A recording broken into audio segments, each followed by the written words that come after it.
Президент Алан Гаглоев посетил полигон, на котором проходили соревнования по практической стрельбе «Энустам-Эгас», посвященные памяти бойцов, погибших в зоне проведения специальной военной операции. Цель соревнований – усовершенствовать стрелковые навыки сотрудников правоохранительных органов в условиях, приближенных к реальным. Событие организовано Комитетом государственной безопасности Республики Южная Осетия совместно с Республиканской общественной организацией «Спортивный клуб «Выстрел» и Федерацией практической стрельбы Южной Осетии. Соревнования начались вчера и пройдут в 2 дня. Это командный этап, который состоит из 5 упражнений и дуэльной стрельбы. Соревнования имеют значение увековечения памяти людей, которые отдали свою жизнь за то, что мы здесь с вами спокойно, мирно существовали. В соревнованиях участвовали команды из 9 силовых ведомств республики, в числе которых КГБ, МВД, Министерство обороны, Государственная служба охраны и Министерство по чрезвычайным ситуациям. Состязания стартовали вчера, и первым этапом стал отборочный тур, в результате которого выбыла одна из команд. Уровень подготовки силовиков оценивало компетентное жюри. Проходят разные упражнения. Там есть переправа, там есть оказание помощи раненому, транспортировка его. Все это оценивается квалифицированными судьями, которые являются судьями на уровне Федерации практической стрельбы России. То есть они уже не раз сами участвовали в этих мероприятиях и здесь, и в Северной Осетии, и в Санкт-Петербурге.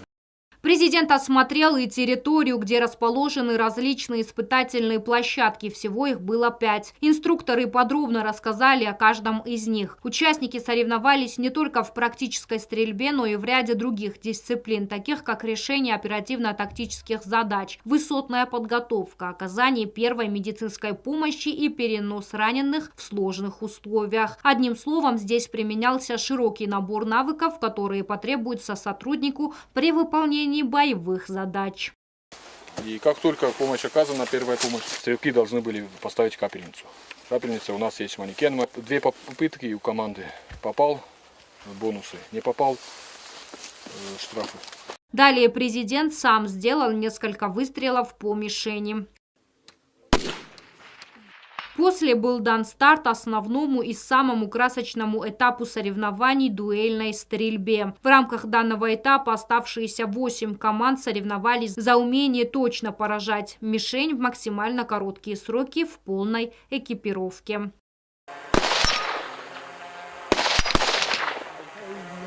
Президент подчеркнул значимость данного мероприятия и отметил, что одной из главных задач соревнований является сохранение и увековечивание памяти погибших героев.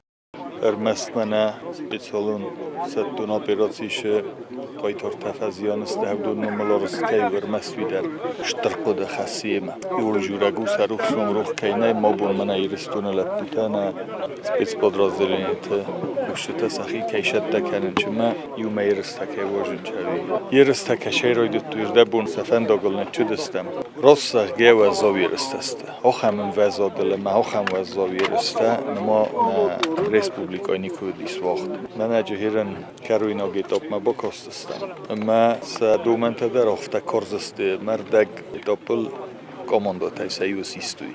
Rochis shungay kolli mishin kayfixsta havita khalf. Shafay fakut tahi mishin fala rochis kudixsen.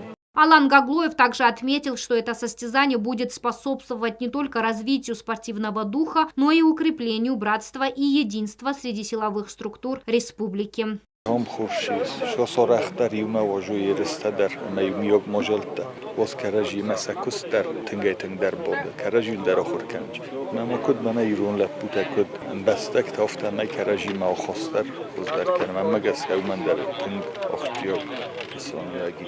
По завершении мероприятия победители и призеры были награждены дипломами и ценными подарками. Агунда Губозова, Аида Кочева, Ринат Медоев. Информационный выпуск сегодня.